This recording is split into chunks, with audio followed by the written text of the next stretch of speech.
Oke, Assalamualaikum warahmatullahi wabarakatuh. Bersama kami di Muhimedia SMK Muhammadiyah 1 Semarang. Sekarang kita kedatangan tamu Ustadz Kondang Kota Semarang nih. Sudah melalang buana. Perkenalkan, namanya Ustadz AM Jumai, Kang Jumai. Ini juga saya didampingi murid-murid saya kelas 10. Mungkin bisa perkenalan? Perkenalkan, nama saya Jasmine Ayu Pratista dari kelas 10 akuntansi. Ya. Perkenalkan, nama saya Rosalina Dita Julistia dari kelas 10 akuntansi. Ya, oke. Tadi kita sedikit perkenalkan ya narasumber dan yang murid-murid yang datang ke sekolah kita di podcast ini. Oke, sebelumnya kita di sini mau ada kajian yang ingin kita bahas adalah tema Nuzulul Quran. Itu nanti kita bahas bersama Ustadz Jumai. Jadi kita saksikan bagaimana pembahasan Nuzulul Quran. Pastinya kita tahu kalau setiap Ramadan, tanggal 17 Ramadan itu diperingati Nuzulul Quran. Seperti apa sih Nuzulul Quran dan bagaimana Nuzulul Quran itu dan hikmah ataupun makna yang dikandung dalam Nuzulul Quran itu apa? Mungkin kita bisa saksikan saja langsung. Saya serahkan Ustadz AM Jumai. Monggo Tat. Ya, matur nuwun. Izin dibuka ya. Biyen cetok. Ya, assalamualaikum warahmatullahi wabarakatuh. Alhamdulillah wa syukurillah wa nikmatillah la haula wala quwata illa billah. Terima kasih Mas Mirza sebagai host, moderator dan sebagai mubalik juga beliau ini. Beliau juga mubalik muda dan adik-adik yang cantik tadi. Saya tadi tidak menghafal nama cantiknya tadi, tapi luar biasa dari siswa SMK Muhammadiyah ini. Jadi alhamdulillah kita masih diberikan kekuatan oleh Allah. Jadi kekuatan yang selalu kita mohon itu, satu, kekuatan tauhid iman kita, dua, kuat ilmu kita, tiga, kuat ekonomi kita, kuat fisik kita, kuat persaudaraan kita. Nah, sehingga di bulan suci Ramadan ini, bulan yang penuh berkah, penuh hikmah, penuh maghfirah dan banyak hal-hal lain yang memotivasi kita untuk berfastabikul khairat di Ramadan ini. Nah, terutama juga di malam-malam pertengahan dan seterusnya sampai akhir, ini menjadi malam yang sangat ekstra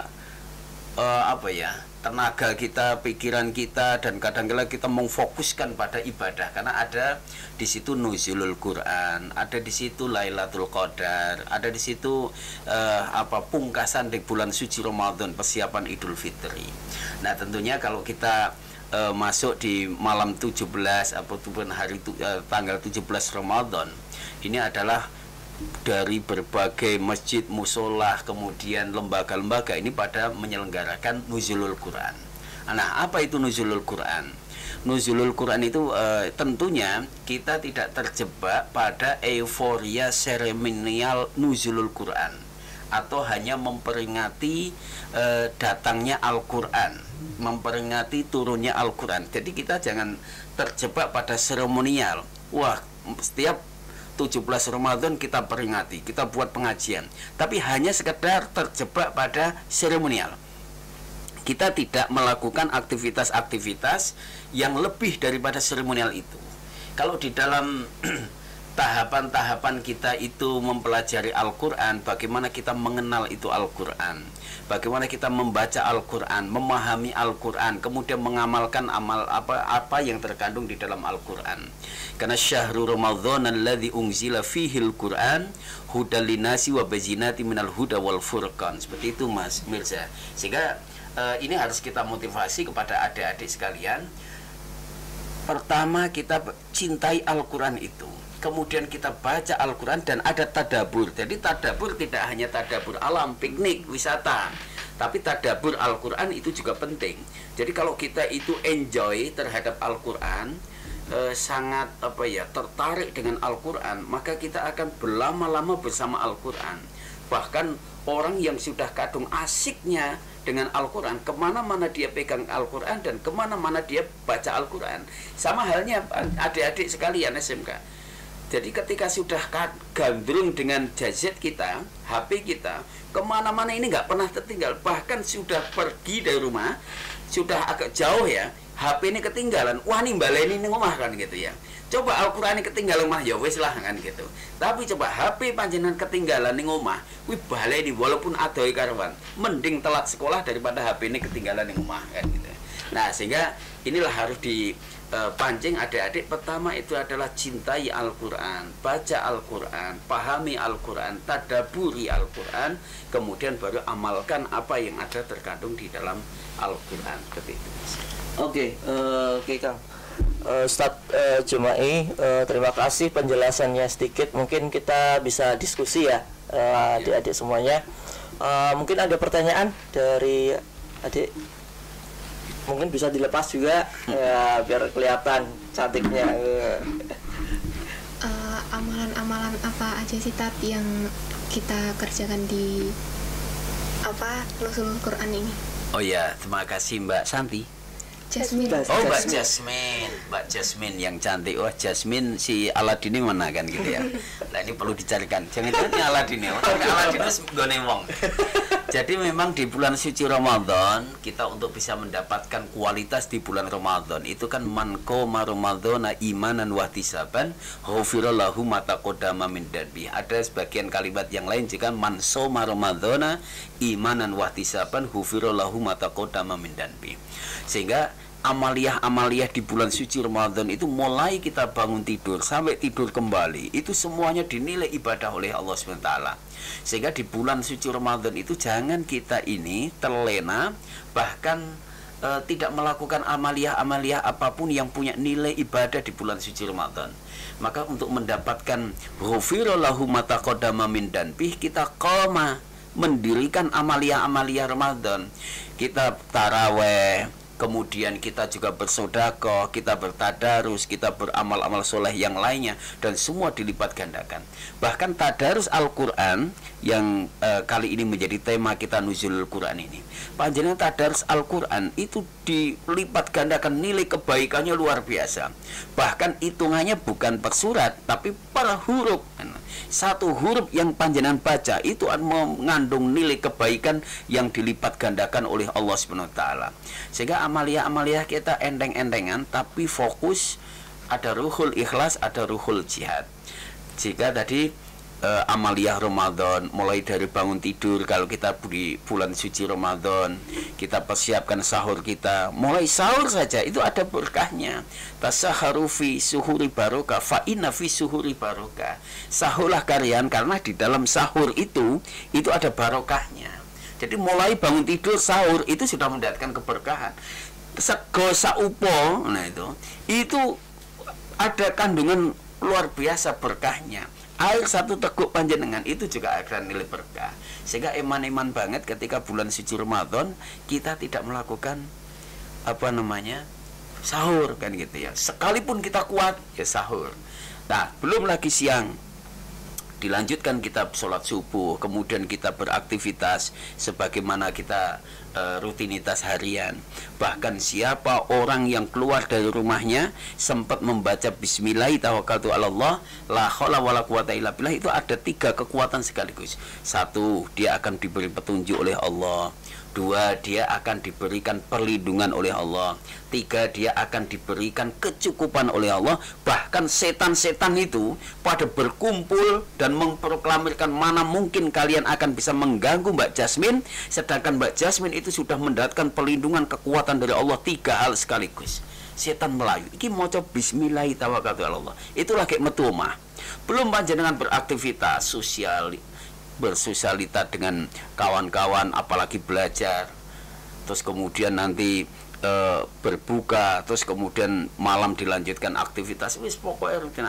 Nah, bahkan gini, ini menjadi perhatian bagi kita sekalian. Baginda Rasul itu pernah suatu saat di hadapan para sahabat itu bercerita, wahai para sahabat, saya itu barusan tadi malam tuh mimpi. Mimpi itu ditemui oleh 2 orang. Yang satu orang itu pegang pundak saya yang kanan, yang satu itu pegang pundak kiri.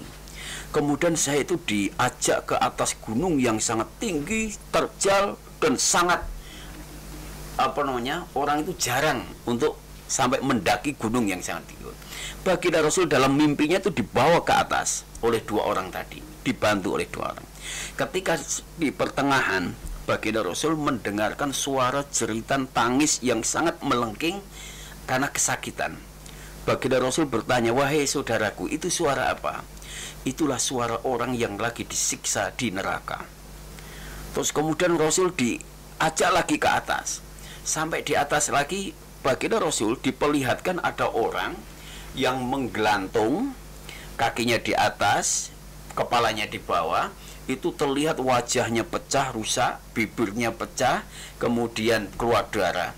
Terus Baginda Rasul bertanya kepada 2 saudara yang membawa dia, "Wahai saudaraku, itu gerangan apa?" "Itulah orang yang dengan sengaja di bulan suci Ramadan dia tidak berpuasa." Itu digambarkan siksaannya seperti itu. Baginda Rasul langsung menyampaikan kepada para sahabat betapa pentingnya puasa Ramadan. Kalau kita ini kuat, kita ini sehat dan tidak ada halangan udzur syar'i, terus kemudian kita itu kok meninggalkan aktivitas bulan suci Ramadan puasa itu, maka ada siksaan yang luar biasa. Maka tadi bertanya Mas Jasmine, amaliyah apa? Ya, satu itu puasa kita secara kafah, terus kemudian amaliyah Ramadan juga kita lakukan, terus kemudian kita beramal soleh. Hablu minallah kita perbaiki, hablu minanas juga kita perbaiki. Gitu Mbak Jasmine. Terima kasih Ustaz. Iya. Ya, bisa tanya lagi ya? Oke, bisa ya, Ustaz? Oke, silakan ditanyakan. Ngomong-ngomong tentang nuzulul Quran, apa sih maksud dan tujuan dari nuzulul Quran itu? Ya, jadi nuzulul Quran itu kan turunnya Al-Quran. Dan Al-Quran diturunkan itu secara berangsur-angsur. Mengapa tidak sekaligus? Kalau Allah berkehendak bisa. Tapi justru dengan berangsur-angsur itu, apalagi di dalam turunnya Al-Quran itu ada asbabun nuzulnya, ada sabab musabab, ada kisah yang menyertainya, dan itu mudah dipahami oleh para umatnya Baginda Rasul setelah Baginda Rasul Muhammad SAW tiada. Jadi nuzulul Quran itu turunnya Al-Quran, di mana Al-Quran itu diturunkan kepada Baginda Rasul Muhammad SAW untuk kemudian diajarkan kepada umatnya, yang sampai saat ini menjadikan hujah, petunjuk bagi kita. Jadi Al-Quran ini bisa kita jadikan sebagai bagian daripada pembelajaran nilai sejarahnya juga ada, bisa menjadikan sebuah peringatan juga ada, bisa menjadikan penyejuk hati kita juga ada, banyak hal pokoknya yang terkandung di dalam Al-Quran. Sehingga Baginda Rasul tidak meninggalkan kekayaan istana ataupun emas-emasan permata, enggak, tapi yang ditinggalkan oleh Baginda Rasul itu 2, yaitu kitab Allah dan sunnatul Rasul. Kitab Al-Quran dan hadis-hadis yang menjadikan bagian daripada hidup dan kehidupan. Lah tentunya ketika kita memegang keduanya ini di dalam hidup dan kehidupan, kita tidak akan tersesat. Kita mau berbicara apa, keilmuan apa, itu ada di dalam Al-Quran. Mau berbicara ekonomi, di Al-Quran ada. Mau bicara terkait biologi, ada. Mau bicara terkait hukum, wah lebih banyak lagi. Mau bicara terkait dengan aktivitas-aktivitas yang lain, itu di dalam Al-Quran ada. Bahkan Al-Quran itu memberikan peringatan bagi kita sekalian, bagaimana kita bisa hidup berdamai, hidup yang bersama-sama menciptakan situasi kondusif. Jadi ada yang ditanyakan oleh Mbak Rosa ya. Mbak Rosa tadi terkait dengan pertanyaan Mbak Rosa tadi, memang kita ini di dalam mempelajari Al-Quran itu ada, dan termasuk kita di dalam bersosialisasi, bermasyarakat dan sebagainya, itu perlu adanya ta'aruf. Orang itu kan perlu dikenalkan Al-Quran. Orang itu perlu ada edukasi terkait dengan Al-Quran. Pokoknya sosialisasi, publikasi terkait dengan Al-Quran itu jangan pernah berhenti di kalangan anak-anak muda. Terus kemudian ada tafahum. Tafahum itu bagaimana kita itu bisa memahamkan. Jadi kalau Al-Quran kita baca secara lafzi, lafat ya. Nah, ada dengan tartil. Nah, itu juga bagian daripada proses pembelajaran dalam kita kehidupan sehari-hari. Artinya dengan adanya nuzulul Quran ini, hikmah yang bisa kita ambil adalah jadikanlah Al-Quran ini sebagai bagian daripada warna hidup dan kehidupan kita, sehingga kita akan terselamatkan dan termasuk kita akan mendapatkan keberkahan daripada nilai-nilai yang terkandung di dalam Al-Quran. Yeah. Oke, terima kasih Tat. Ada pertanyaan lagi mungkin? Ada? Mungkin? Cukup? Ini kan bahas-bahas tentang Al-Quran gitu ya, Tat. Yeah. Kan ada tuh kayak anak misalnya kalau suruh baca Al-Quran itu kayak malas-malasan. Aku nggak bisa, kapan aja kalau udah besar. Gitu gimana tuh Tat, cara kita menyikapi itu anak tersebut? Ya, jadi ini apa yang saya alami ketika masa kecil ya. Jadi mengapa kita ini kadang harus tadi itu cinta Al-Quran, gemar membaca Al-Quran, terus kemudian kangen kepada Al-Quran. Itu memang ada upaya-upaya. Kalau kelasnya anak-anak itu kan perlu ada iming-iming. Makanya kan di ranah anak-anak itu ada yang namanya perlombaan-perlombaan, kompetisi-kompetisi. Kompetisi itu bukan berarti memperalat Al-Quran dijadikan untuk sebagai bagian untuk mendapatkan hadiah, bukan. Itu adalah bagian motivasi. Maka ada festival Quran, ada musabaqah Quran, ada apa namanya tilawatil Quran, ada qiraatil Quran yang di ini selalu. Jadi buatlah anak-anak itu enjoy, tertarik dengan Al-Quran. Maka jangan sejak kecil jangan sampai anak itu sudah takut nah terhadap Al-Quran. Wah, apa meneh Qur'ane nek sing desa-desa wis kumel dan sebagainya. Wah, iki nanti ana kumane, macane piye dan sebagainya. Maka sejak kecil, saya dulu sejak kecil sudah dipaksa. Pertama kali memang dipaksa. Bahkan kadang dipecut, disabet barang gitu. Tapi nek saiki wong nyabet langsung dilaporke polisi kan gitu. Dulu saya ketika aras-arasan itu oleh orang tua disabet juga untuk segera ke masjid. Orang ketang di masjid langsung dolanan karo kanca-kancane, kadang keceh kan gitu. Tapi paling tidak dengan adanya ketemu teman-teman di masjid dengan berbagai latar belakang, dengan seusia iso di samping ngaji itu paling hanya 5 menit kan biasa. Kalau ngaji di desa itu kan satu guru yang antri kan ada sampai 40.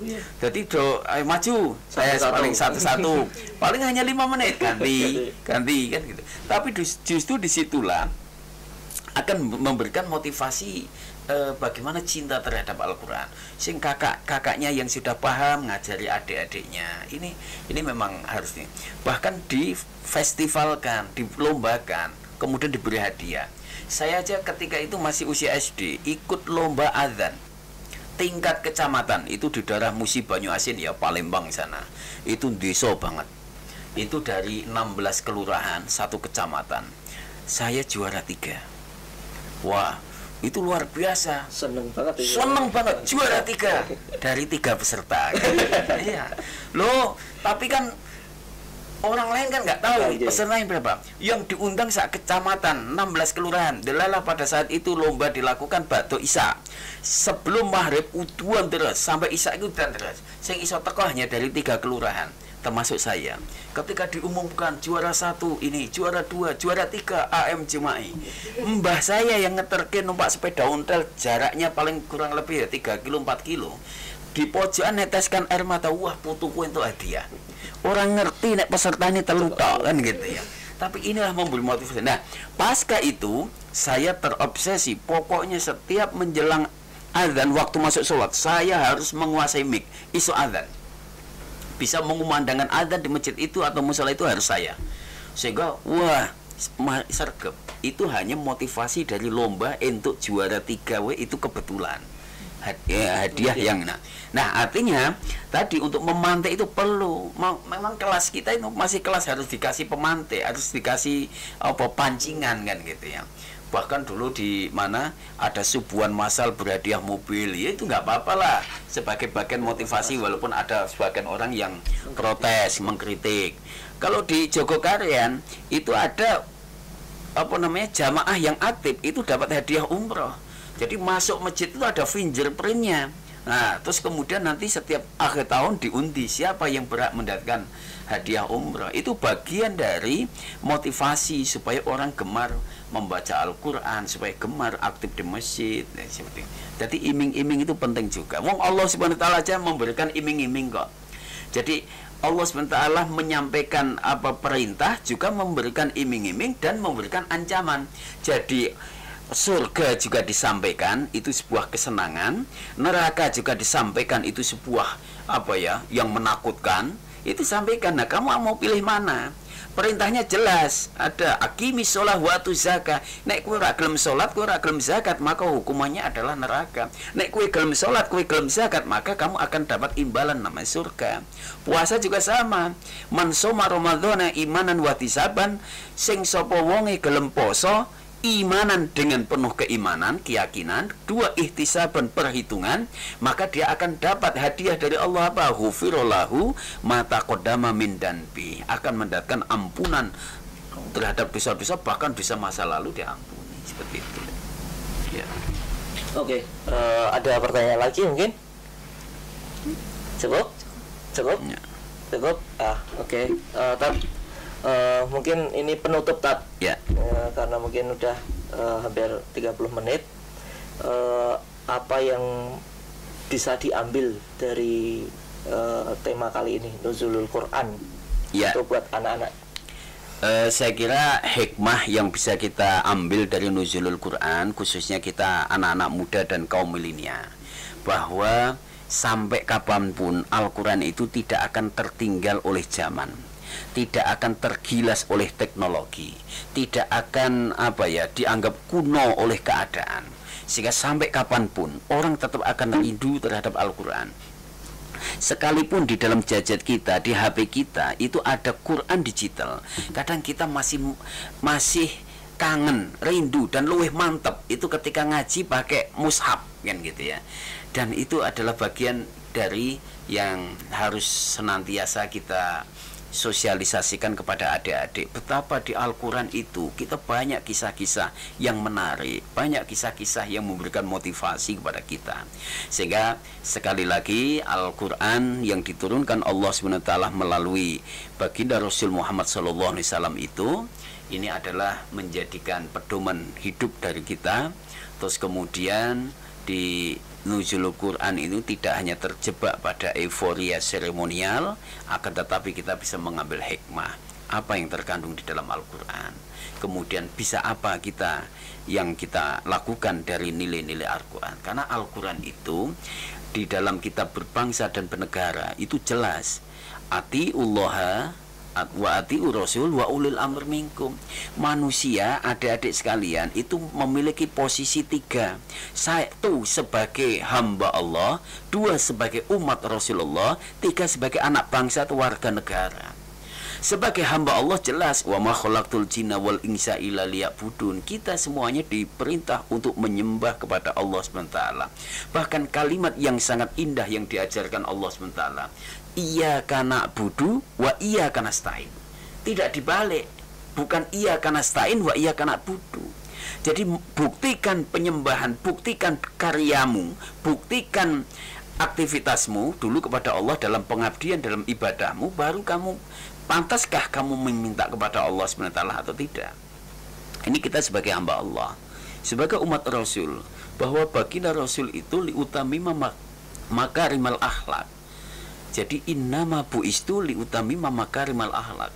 Jadi baginda Rasul tidak diutus di muka bumi ini kecuali untuk menyempurnakan akhlak.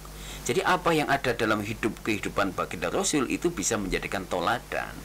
Nah, kita bisa menteladani baginda Rasul, nilai profetik yang ada. Apa itu terkait dengan sidik, amanah, fatonah, tablik. Terus kemudian yang satu apa? Sidik, amanah, tablik, fatonah. Nah, itu 4 sifat profetik baginda Rasul. Paling itu walaupun kita tidak bisa menyamai sifat-sifat baginda Rasul, tapi paling tidak ada. Dan ini sangat bisa. Dan insya Allah apalagi sekarang dunia kompetisi pekerjaan kita itu luar biasa. Satu kuota atau satu formasi kepegawaian yang memperebutkan sudah ada 1000 orang. Itu yang luar biasa. Nah, ketika kita sebagai anak bangsa, warga negara kesatuan Republik Indonesia, umat Islam, Al-Quran juga mengajarkan bagaimana nilai ketuhanan, bagaimana nilai kemanusiaan, bagaimana nilai persatuan, nilai permusyawaratan, nilai keadilan, ada semua di dalam Al-Quran. Sehingga apa yang ada di dalam Pancasila itu bagi kita umat Islam tidak hanya sekedar lisan, tidak hanya sekedar komitmen saya Pancasila, tapi itu sudah menjadi warna dalam hidup kehidupan. Tadi mulai dari ketuhanan, kita sudah meyakini bahwa di dalam surah Al-Ikhlas itu qul huwallahu ahad, Allahu samad, lam yalid walam yulad ila akhir. Bagaimana nilai kita kemanusiaan, ara'aital ladzi yukadzibu bidin, bagaimana nilai persatuan. Kita selalu sholat berjamaah, bahkan sholat berjamaah pahalanya lebih besar, nilai derajatnya lebih tinggi daripada sholat sendirian. Bagaimana permusyawaratan, segala sesuatu dimusyawarahkan. Bagaimana keadilan, kita melakukan keadilan. Saya kira itu hikmah yang bisa kita ambil di bulan suci Ramadan seperti itu. Oke, terima kasih Ustadz Jumai dan anak-anakku semuanya yang udah hadir di podcast Muhimedia SMK Muhammadiyah 1 Semarang. Mungkin yang di rumah bisa mengambil hikmah di dalam tema kali ini, Nuzulul Quran, bahwasannya Al-Quran itu menjadi pegangan hidup dan kehidupan bagi manusia, tidak lekang oleh zaman apapun itu. Nanti sampai kiamat pasti Al-Quran adalah abadi dan itu dijaga oleh Allah, keabadian itu dan kesuciannya.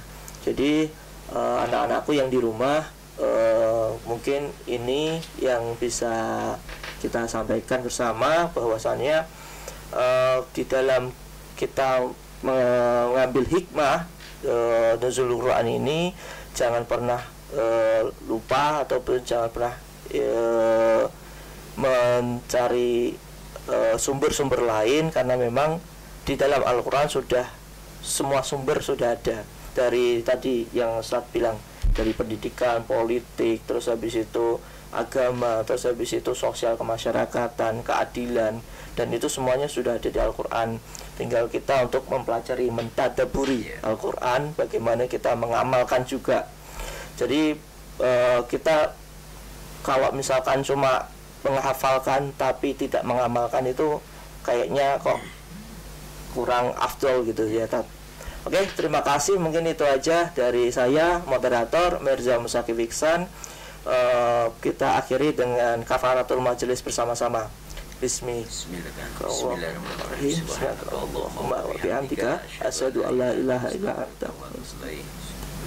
Bismillahirrahmanirrahim. Terima kasih Ustaz Jumai, terima kasih anak-anak. Terima kasih. Billahi taufik wal hidayah. Wassalamualaikum warahmatullahi wabarakatuh. Waalaikumsalam warahmatullahi wabarakatuh.